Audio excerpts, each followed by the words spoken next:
Riders on the storm, riders on the storm. Into this house we're born, into this world we're thrown, like a dog without a bone, an actor out on loan. Riders on the storm. There's a killer. Welcome to the Bashara Magazine podcast, where we aim to provide a forum for leading edge thinkers who look at the contemporary world from a perspective of unity. On our website, you will find hundreds of articles by scientists, economists, artists, ecologists, and followers of spiritual traditions who are focused on oneness and integration, rather than fragmentation and discord. I'm Nikos Yangu, podcast editor for the magazine, speaking to you from California. And I'm joined today by our executive editor, Jane Clark, who is based in Oxford in the UK. Hello, Jane. Hi, Nick. Today's guest is Alastair McIntosh, Scottish writer, theologian, and environmental activist, whose work bridges spirituality, ecology, and social change. He is also a Quaker who is deeply committed to nonviolence at every level of life. Raised on the Isle of Lewis, he draws on the deep stories of his Hebridian upbringing to explore belonging, community, and the sacredness of place. His latest book is Riders on the Storm, where he addresses climate science and the debates around it, and the human response required to meet the challenge. Hello, Alistair.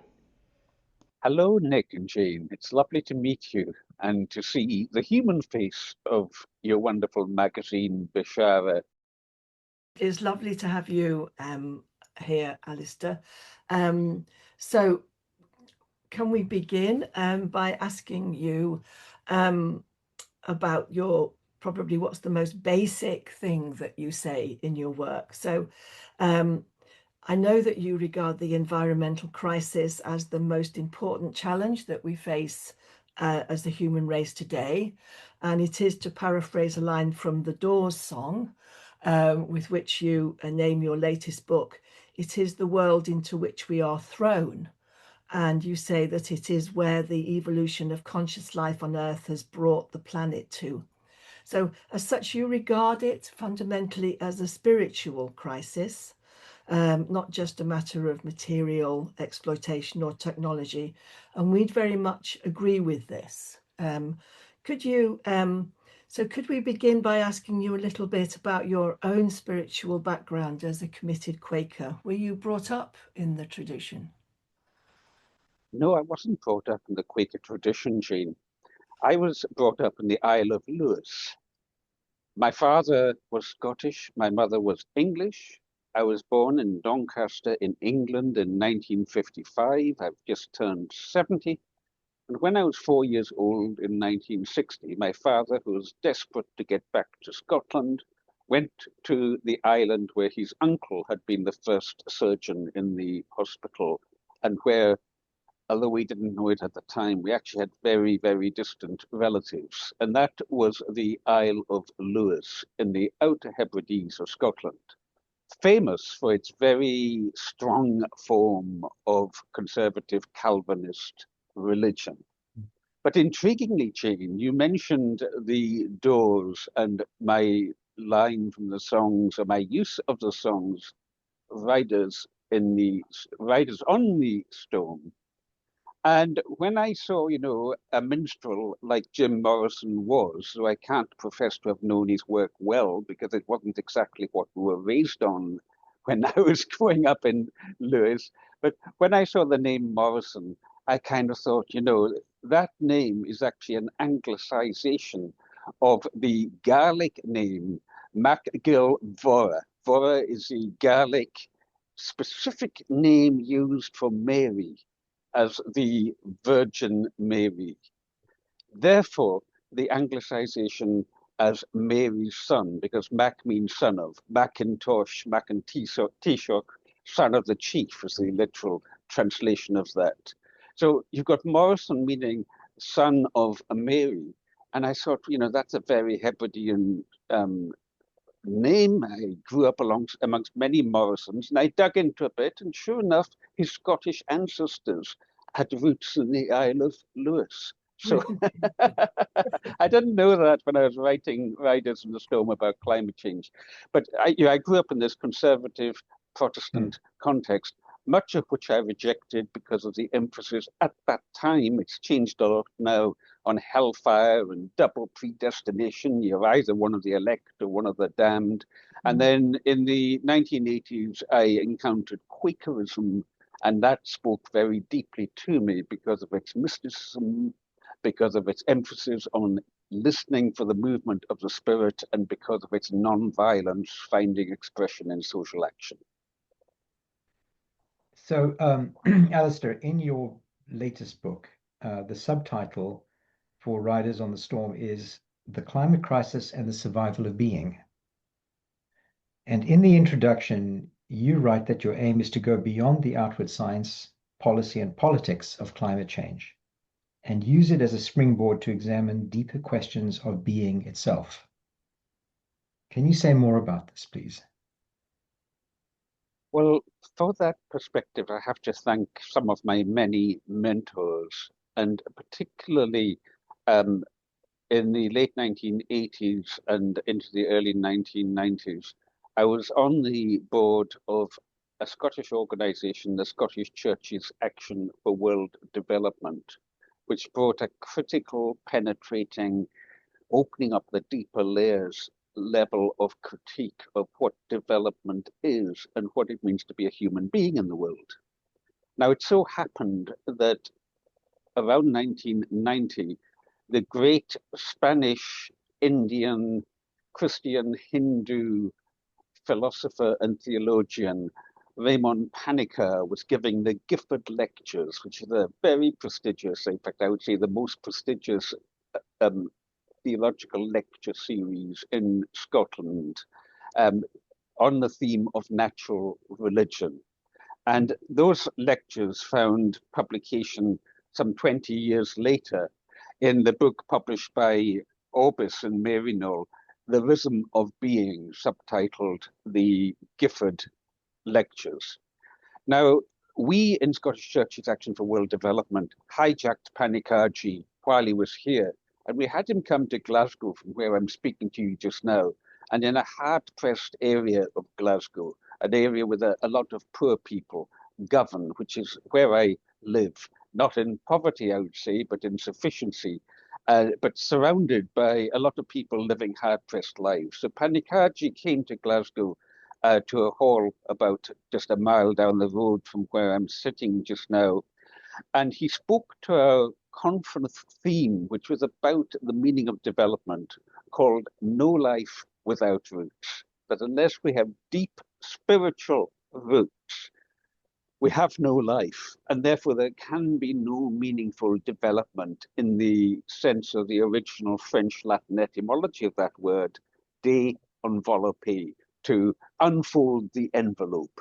You could see. So Panikkar came and he gave a lecture entitled Agriculture, Techniculture, or Human Culture. And that was all part of the backdrop of recognizing that the multiple crises of our time that we are facing in the world, of which climate change is one of the most obvious global presenting edges, but you also have poverty, war, prejudice, and all the rest of it. At heart is not a question of the science or the economics or the politics. It goes much deeper into our spirituality. It goes into the nature of being. And I was fascinated that when Panikkarji eventually, just before he died, brought out this book, The Rhythm of Being, to see that there was an epilogue in which he says that 20 years ago, 20 years from 2009, when he wrote this, 20 years ago, he had been trying to publish this book, but had been unable to do so because he had been unable to complete the last chapter, which was supposed to be titled The Survival of Being. He says, no matter how I reflected on that topic, the results did not satisfy me. On the contrary, what I wrote seemed to be, I'm not going to be able to pronounce this word, lucubration, a solemn literary work about something we do not and cannot know anything about. And that he could only move forward when he decided to omit that chapter and replace it with this half-page epilogue. And he concludes, I must admit that all the ultimate questions cannot have final answers, but that we can at least be aware of the problem we have presented. I've touched the limits of my understanding and must stop here. The tree of knowledge, again and again, tempts one at the cost of neglecting the more important tree, the tree of life. How can human thinking grasp the destiny of life itself when we are not its owners? That is my humble conclusion to much presumptuous research. That is my humble conclusion to much presumptuous research. It has taken me 20 years to admit this, and I apologize. Wow. You know, what an out from such a great Hindu and Christian, or Vedic and Christian philosopher. What an out, just before he died, to have written that. Those were the kind of people shaping me, and where the notion of looking at the survival of being and how ultimately this leads us into the mystery. This leads us beyond what our politics, economics, and science can directly control, into the nature of the soul. That's kind of where I'm coming from. So your point here would be that we view the ecological crisis as a kind of invitation to assess our position as human beings or our nature as human beings. Is that what you would mean by it? Absolutely. And you beautifully use the word invitation there. I see so many activists and people engaged in action on the science and policy and so on of climate change in despair just now, especially given what Trump is doing and the knock-on effects, or the excuse that that provides to other nations to roll back pledges that had been made on climate change. Mm-hmm. And I see people in despair. People have often made very costly commitments in their lives, and they see it all rolling back. And they say, you know, we're all doomed. I don't think we are. But they say, you know, they've lost hope for the future, etc. And I think that if you look at it from a spiritual angle, you can completely turn that around. And you can say the more challenging situations come on earth, the more the meaning of the prayer, thy community come on earth as is in heaven, or as the traditional wording has it, thy kingdom, which basically means the community of the realm. Thy community come on earth as is in heaven. The more that starts to have traction, and we can treat that as a spiritual wake-up call. We are in this predicament we are in because it is a stage in our and the planet's evolutionary development. It's a stage in the evolution of consciousness on Earth. Perhaps we had to come to this point, but we need not get stuck here. This is, you know, like Krishna with his conch shell, blowing his conch shell, awake, awake. This is an awakening call. I mean, I think we would agree with you, and especially as this, particularly the ecological crisis actually could present itself actually as an existential crisis for humanity. I mean, this is not it's a problem that if we don't solve it, we may not be so leading on to this, you know, in the Riders on the Storm, you undertake a very good, I think, critical analysis of what you see as the two extremes of reaction to climate change. So you say, on the one hand, there are the deniers who refuse to believe the evidence that science is presenting to us. And on the other hand, there are the alarmists or the doomsdayers who you say, you know, in your opinion, exaggerate the danger of the situation with essentially, you know, good attention of waking people up to the danger. So, but your criticism of both of these, as I understand it, is they're actually both failing to tell the truth about the situation. So can you say more about what you think would be the right attitude in the face of what is a very alarming situation? I think the you say the right attitude. What do we mean by that?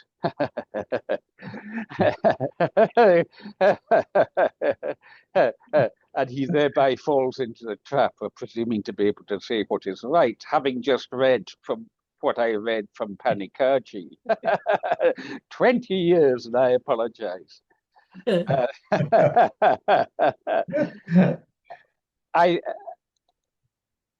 I think it's not about the right attitude. I think rather it is about seeking to walk in the way of the Dharma, the unfolding of deep reality.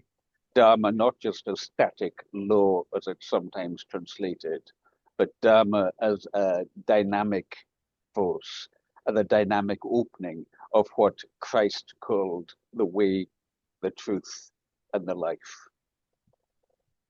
So that would imply, I mean, you're very involved in a lot of activism and working with a lot of communities and groups on environmental projects. But are you actually saying that actually, in the end, it comes down to what each individual person walks, how the way that they walk? I think it's both, you know, there's back in the 1970s, there was an English folk rock band called Steel Eye Span. And I see Nick nodding I there. remember them. We remember. Some of us are of a certain vintage. And they had an album, and the title of it had a big impact on me at the time. It was called Individually and Collectively, or something like that.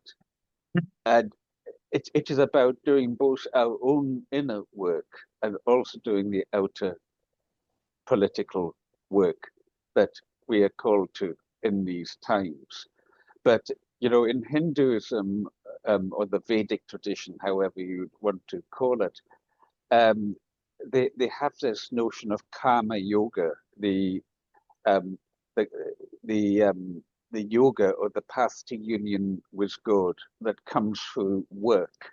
And the interesting thing is that it's not about what in the Presbyterian tradition would be called justification by works, i.e., by building up loads of good karma, you are thereby saved, whatever that means. But rather, and as Mahatma Gandhi very strongly insisted on pointing out, karma yoga is about following your calling in life, following your dharma, following the Tao, following the way, the truth and life to which the inner spirit calls you. And that's where Ibn Arabi is very good. He really understands that sense in which the deep angel of life calls us. It's about following that way, truth and life.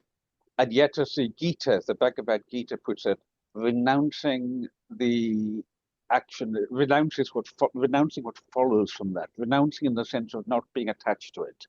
In other words, you try to do the right thing as much as is within your means, but you don't let yourself get caught up in, as Kipling put it, to treat success and failure, to treat those two imposters both the same, or words like that. You know, those words in the poem If, Yes. which is a profoundly Bhagavad Gita type poem. You don't get caught up in that.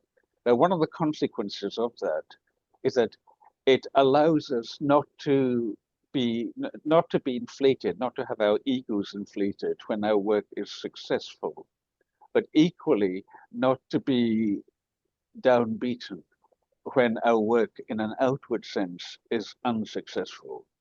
Because the whole picture, the whole shebang is so much more than we can comprehend. If we are truly doing God's work, our calling is simply to take each next step that is before us.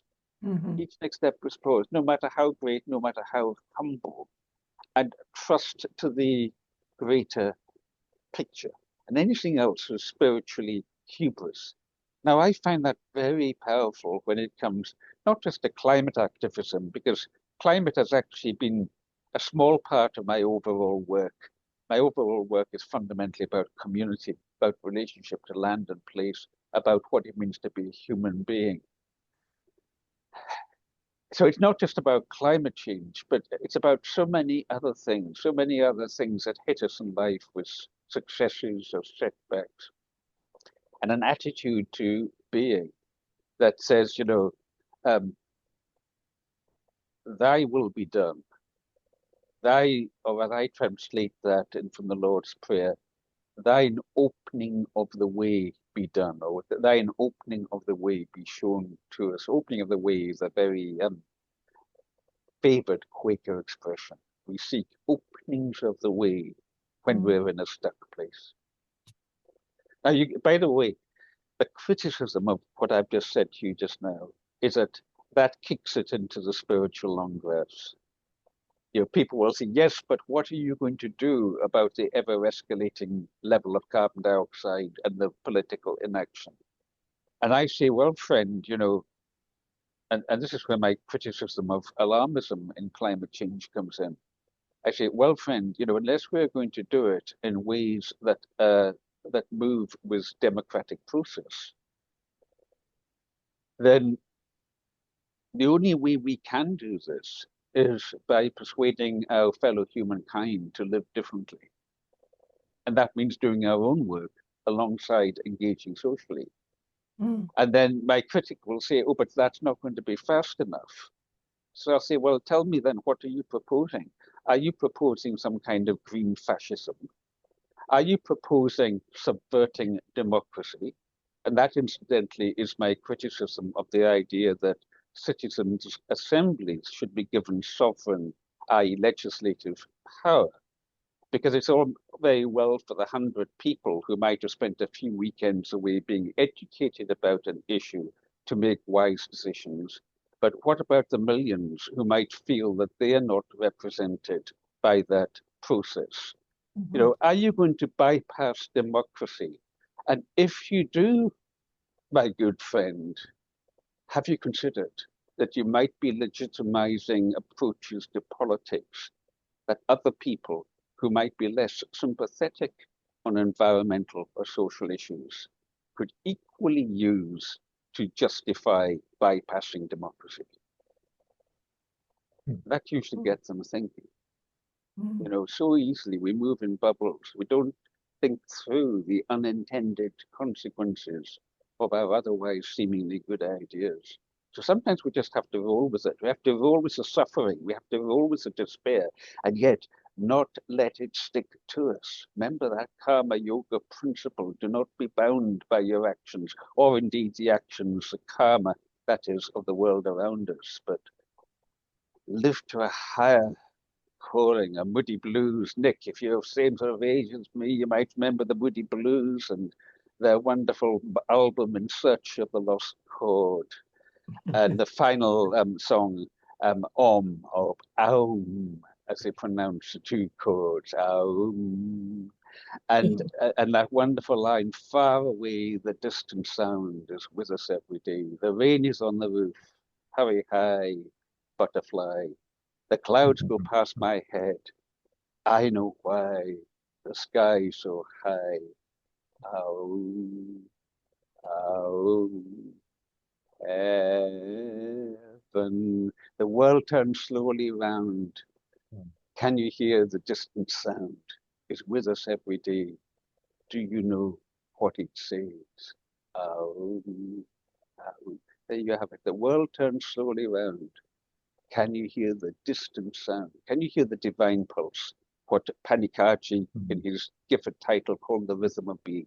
Can you hear the rhythm of being? It's with us every day. Can you hear what it says? Cosmic wholeness, totality. As Ibn Arabi has it, it brings us into being alone with the alone. And when we are alone with the alone, we are no longer alone. There's this wonderful passage while I'm on that. I'd just like to read it to you. I think it's my favorite. I found Ibn Arabi very different. Sorry, not Ibn Arabi. I found Henri Corbin, who wrote this book about Ibn Arabi and the creative imagination in Sufism. I found it very difficult, as indeed everything else by Corbin, I found difficult. And so it's one of those books I pick out particular passages. But let me just read you here from page 184, chapter 3, Creation of Theophany.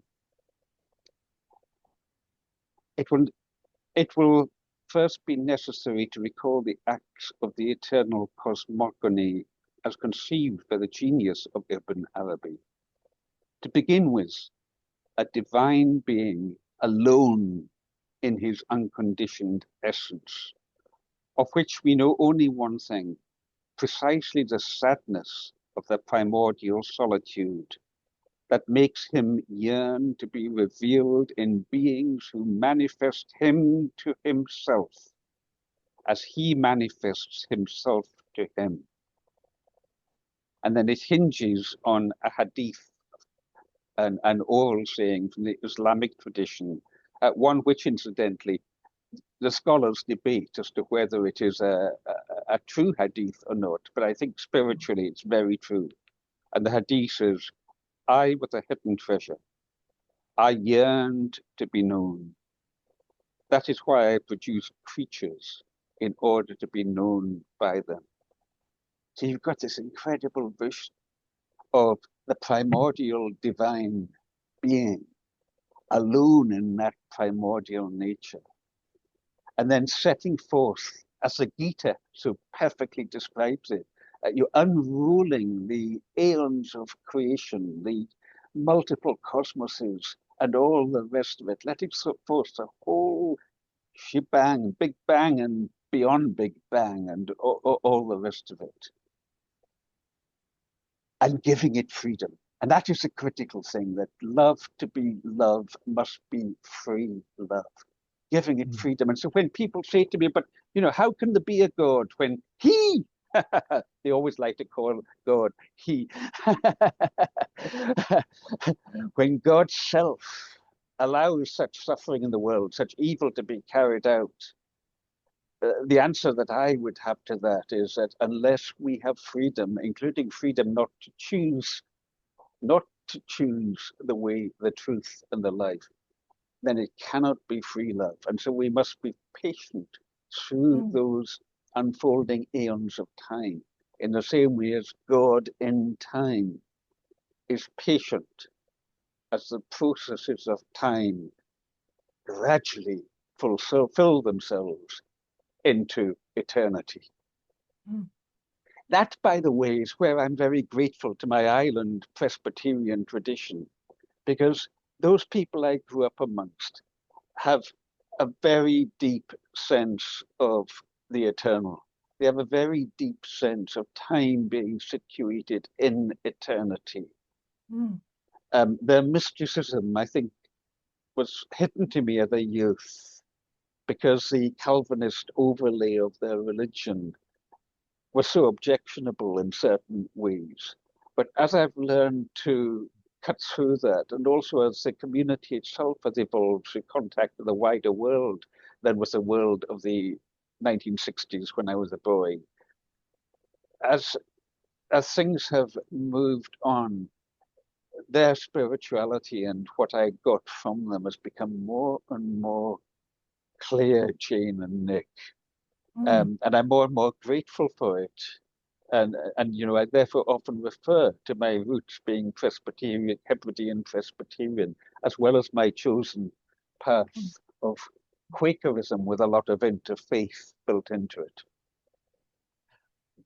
you wrote about your going back to something of your Hebridean route in Poacher's Pilgrimage, which we didn't feature on in the magazine in 2017, I think.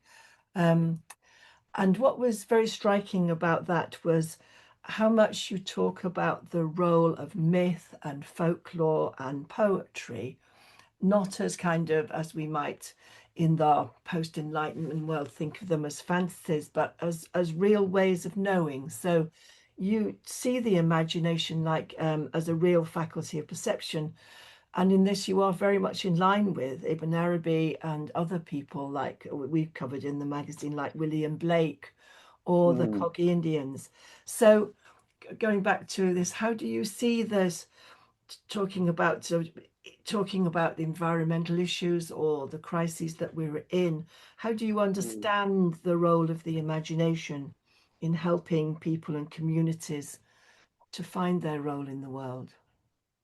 Well, thank you for raising that, because frankly, I always slightly groan when people ask me to speak about climate change. My first book on climate change was in 2000 and when was it? 2007 or 2008. Hell and High Water, that had a similar title, Climate Change, Hope and the Human Condition. So you can see where survival being came from that. And that's because I was asked by the Scottish publisher Berlin to write about the climate crisis, which I was capable of doing, but wasn't actually what I really wanted to be doing. So I said to Hugh Andrew, the publisher, yes, I will do it because it's so important, provided I can meld the spiritual in with it. So in both my climate change books, Hell and High Water and Riders in the Storm, the first half is a matter-of-fact appraisal of the current state of mainstream climate science, the IPCC, Intergovernmental Panel on Climate Change, Science for Climate. But the second part leads us into the spirituality. However, those two books are not, in my view, my most important books. My most important books, the one I'm best known for is Soil and Soul, People versus Corporate Power, which came out in 2001, which is about my work on land reform in Scotland and the successful campaign to protect a mountain and a national scenic area from being turned into a huge roadstone quarry. But I use those stories as carriers to get into the deeper aspects of the human condition and what spiritual life means. So on the one hand, you've got the story, the true story of a community of which I was a trustee on the land reform committee, so to speak, a community in the 1990s, changing the Scottish attitude to land by showing it was possible to get the land out of the hands of a private owner and run it as a community setup. If you search in Google on the Isle of Eigg, spelled E-I-G-G, you'll just find loads of videos from all over the world made about what has happened on that island. And then in parallel, the story was the mountain being saved with the help of a Mi'kmaq First Nations Canadian war chief who came over to help us. And I'm using that to open out applied liberation theology. Theology that liberates theology to be doing what theology ought to do, which is to liberate the human condition. And then I've written 12 books in total, but the kind of follow through from that is my book you just mentioned, Poacher's Pilgrimage, of which the subtitle in the current version of it, they changed the subtitle, the publisher changed it. The current subtitle is A Journey into Land and Soul. And that is about a 12-day pilgrimage I made through my own island, which is called Harris in the south and Lewis, the part where I grew up, in the north, divided by a mountain range. And so I'm going 12 days, partly through villages and people well known to me from childhood, and partly 4 days entirely alone across mountains, over rivers, and so on, meeting nobody in extremely some of the most remote, wildest territory in the British Isles. And what was I doing on that journey? I was, to simplify, I was bouncing off an expression used by Nora Bateson, the daughter of Gregory Bateson, when I shared a panel with her here in Glasgow quite some years ago, when I pressed her on the question as to how much her father, with his books like Steps to an Ecology of Mind, was actually pushing forward a spiritual point of view, but very cautiously, as was necessary in those days. And she said to me, I think perhaps he was saying that we don't know, or we may not know, what it is that we are inside of. I just thought, what a wonderful expression. We don't always know what it is that we are inside of. And in what I call the tradition, meaning the Celtic tradition, the tradition or Gaelic tradition in these Gaelic cultural tradition in these parts, there is a very strong sense of us being inside of something that is far greater than our small individuality. We have an expression in Scotland, the carrying stream. And the carrying stream is something that I have directly experienced before I ever heard of the expression. I have directly experienced being carried along in a silvery river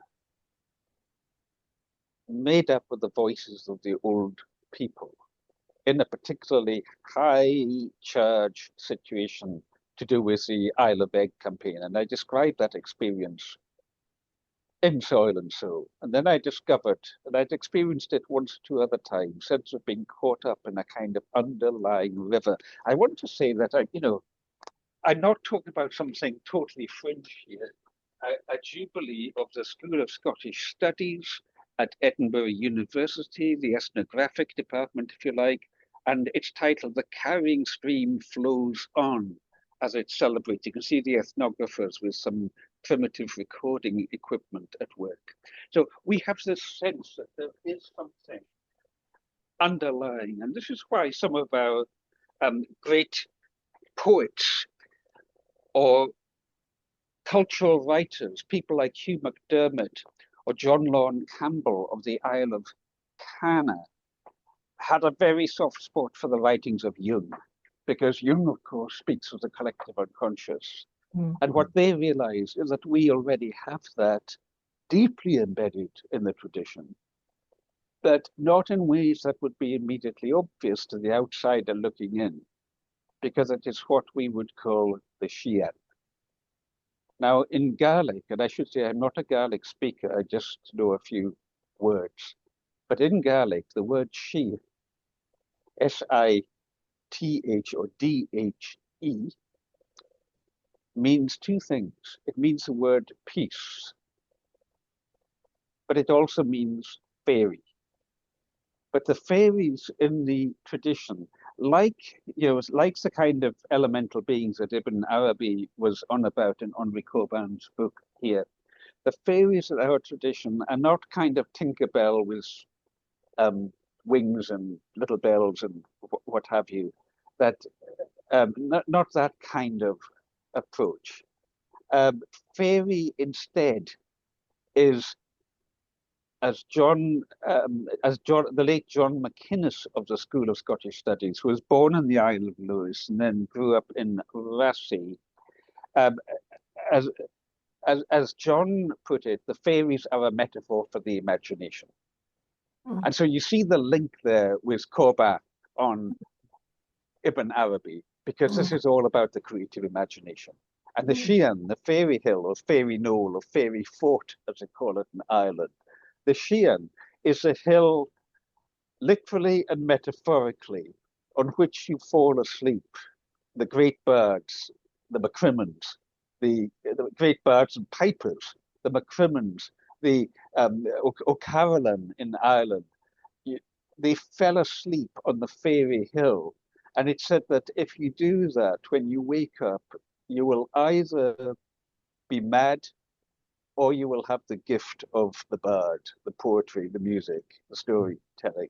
There's probably not much difference between being mad and having the gift of the bird. And this is why in Poacher's pilgrimage, so called because I had a fishing rod for poaching, for illegal fishing in some of the lochs to try and feed myself as I went, some of the lochs, the lakes. In Poacher's pilgrimage, which I consider to be my most important book and certainly the spiritually deepest book, I think of it as being an ecology of the imagination. It is an exploration of what it is that we might be inside. And I do quote one line in it from Ibn Arabi. I had not read the book at the time, but I had come across the line quoted elsewhere. He has it here on page 248 of this edition from Princeton Bollingen. That's the Union Press at Princeton University. Page 248, with this wonderful line here that God is a creation of the imagination that it's because God is a creation of the imagination that we pray to him and that he exists. Quote, prayer is the highest form, the supreme act of the creative imagination. So you have this idea that the word creation is to be taken very, very seriously. The creation is not just, in the beginning, God created heaven and earth. It's that by virtue, at least this is how I would understand Corba's interpretation of Ibn Arabi, that it is by virtue of imaginative process that God in God's self is and has God's being. The whole shebang is imaginal, not imaginary, but imaginal reality. That this creative quickening, that wonderful word to quicken me, O Lord, that quickening is the quickening of the cosmos itself, of the divine itself, of being, constantly coming into being, yet always having been being. This is actually very interesting because, as you referred earlier, William Blake said something similar, that we don't have imagination, but the imagination has us. Yeah. And similarly, for Ibn Arabi, the imagination is an ontological reality. It's not a fictional made up the nature thing. of being. Yeah. It's to do with the nature of being. Yeah. Yeah. So we inhabit this, and we myth and folklore. You very elegantly bring Gaelic folklore and various stories like you just mentioned with the fairies into the character of the land. And well, it's written in the character. I don't bring it in; it is there. The place, as I show in Poacher's pilgrimage, the place is riddled with place names that refer to mythological characters. You get direct geological or geomorphological features being most commonly named in place names, but then all over the place you get the Knock Do Beg of the Sheehan Moor Beg, the little black hill of sorry, I'm muddling up the Gaelic. The little black hill on the Great Black Fairy Hill. You get place names like that embedded into the landscape. You only need to look at the old 1850s Ordnance Survey maps, and there they are. It's just amazing. You're walking through a mythological landscape. That's what I unpack in Poacher's pilgrimage. So you see this as an important part of your activism, so to speak, that bringing out the meaning of the landscape, bringing out the connection to the land is an essential part of community building to bring about. It's like, I mean, you'll have heard of Loch Ness in Northern Ireland, which is the largest body of fresh water in the British Isles. And I'm on the management advisory group of the Loch Ness Partnership. And I was just responding to a draft of their future plan, their 10-year plan today. It's owned by the Earl of Shaftesbury in England, who got it during colonial times. And they're inching towards a possibility that Nick Ashley Cooper, the Earl, might be willing to gift the bed of the loch back to the community. But I've just reading a very good management consultancy report about charting this process and taking it forward. And a lot of it is about heritage. And I was saying to them in my response written earlier today, to my mind, the critical thing is to bring out what the loch means to people's sense of identity and belonging. And that simply having the loch cared for, because it's very polluted, mainly with agricultural runoff, simply having it cared for by yet another public agency isn't going to do the trick. Unless the people who live around in the catchment of that loch, which covers half of Northern Ireland and flows partly also from Southern Ireland, unless those people have a sense of bioregional responsibility, the ability to respond, and agency, you're not going to get long-term traction, or not without it being a huge and inefficient public expense. So, what I'm talking about here in terms of mythological connection is not something pie in the sky, airy fairy, but it is actually about how we activate very deep motivations within ourselves. And that was why 4 of the executives from Loch Ness, 4 of the board members, came to the Isle of Lewis and Harris to spend a week with me in October 2024, so they could study our community land trusts, which are followed on from the likes of Eigg and Ascent with community buyouts, and they could see what possibilities there might be for the future management of this body of water. This is a very practical sort of way, Nick, in which the kind of thinking that Ibn Arabi was on about, or the kind of thinking that we have in the Celtic tradition, can activate processes in the collective unconscious that give coherence to community and to environmental protection and to human meaning into the future. It's good to be able. Thank you for these questions, because I find myself replying and thinking to myself as I'm replying, oh, so that's what it is that we're doing. I'm already fairly aware of it, but it's when somebody asks you in the context of a podcast like this, and I know that you'll have listeners out there to whom a warm hello and thank you for being there. It's in that kind of context that it draws water from the carrying stream. I think this example that you brought about this waterway in Ireland, and also the projects you've also done on Eigg, do make it very clear what you mean about this thing of survival of being as well. Meaning, yes. So what you're basically, putting into practical action the idea that we kind of, I would say, fully engage with the landscape, or fully engage with the natural world from this point of view. And in a way, I suppose, going back to ideas of Ibn Arabi, see it not as something external to ourselves, but as something which is reflecting us, or of which we are really and truly part. I often think, I'm involved in many different religious groups of different colors. When I say I'm involved, I get asked to speak at them. And so I'll go to different churches, Catholic, Protestant, Unitarian, my own Quakerism, and so on. But sometimes I'll go to one of the Christian churches when they're having a communion service.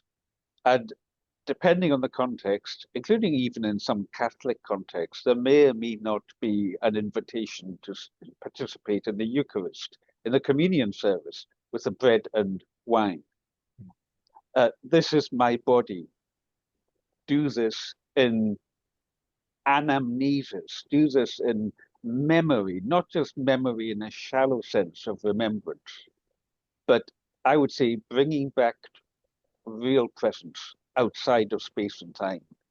This is my body.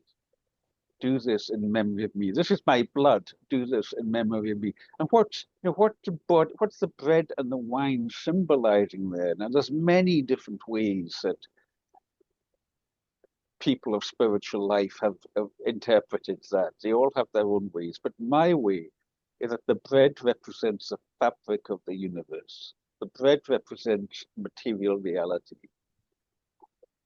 Christ is Christ Pantocrator. I'm looking at a picture of him on my wall there just now, an icon there. As the Pan all creator, the Christ, the all creator. In the beginning was the word of John's gospel. Is Christ embodied in the fabric, incarnate, immanent in the material fabric of the universe, the bread? But that is only possible because that material fabric is quickened, is animated by the blood of Christ, by the spiritual blood. And that a good religion is like a trellis up which the vine grows so that the grapes can ripen in full sun to sweetness, that makes us strong wine, that brings us to God consciousness, spiritually, metaphorically speaking. That's the kind of, to call it a framing is too weak a word. I would say more experience of it that I have. And I don't mean by that when I participate in the Eucharist, like most recently in Iona Abbey, when I was running a week there, as I do from time to time, and the wine and the bread gets passed round. I don't mean like a zap out into a mystical experience. In fact, it's a very ordinary experience, but in a way that is the point, that the spirituality is not necessarily found only in the far out states of consciousness, so they're quite a trip too. The spiritual reality is found in the very ordinariness of it, that the body and blood of Christ are all around and flowing through us all the time. This is the nature of the greater something in which we move and have our being, as was and is and evermore shall be, as the Glasgow musician Donovan titled one of his albums, bouncing off an expression in the Hebrew. Is it the Hebrew? I forget where. You can see I'm a fake theologian. I've forgotten where that quote came from, but you know the one that's about as was and is, evermore shall be. Yes, yes. I think so. If we could just end up with a question, going back, drawing on all that you've said. You mentioned earlier that a great many people are in despair at the moment about the state of the world, and also about the way that things are going politically, where it is actually getting worse rather than better. But so you make it very clear that it's important not to give up hope, and you make this distinction between optimism and hope. So could we end by asking, what do you see the difference, and how do we sustain hope in this situation? Well, here we are. We're recording this as Christmas is approaching. It'll presumably go out later. But just taking it from where we, to dig from where we stand, which is my opening line in Soil and Soul. Right now, we're in the run-up to Christmas. And I have an app on my phone. It's actually the Catholic lectionary, the Catholic daily readings, which when I wake up in the morning, I very often just read them over.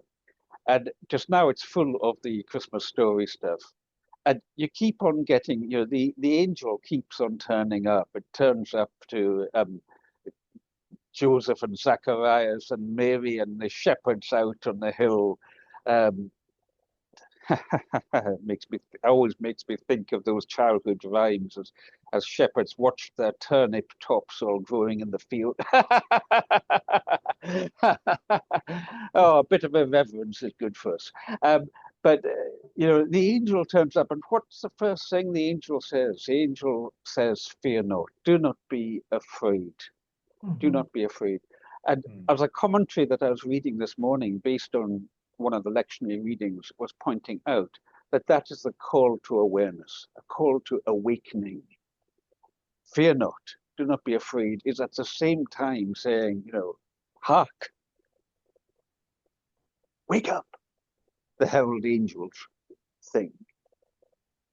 And to me, that is the message of spiritual activism, that we can only enter into activism, or indeed any kind of an active life, any kind of real embrace of life, if we are not afraid. But we cannot turn on avoidance of fear just as an act of ego. We cannot do it as an act of personal will.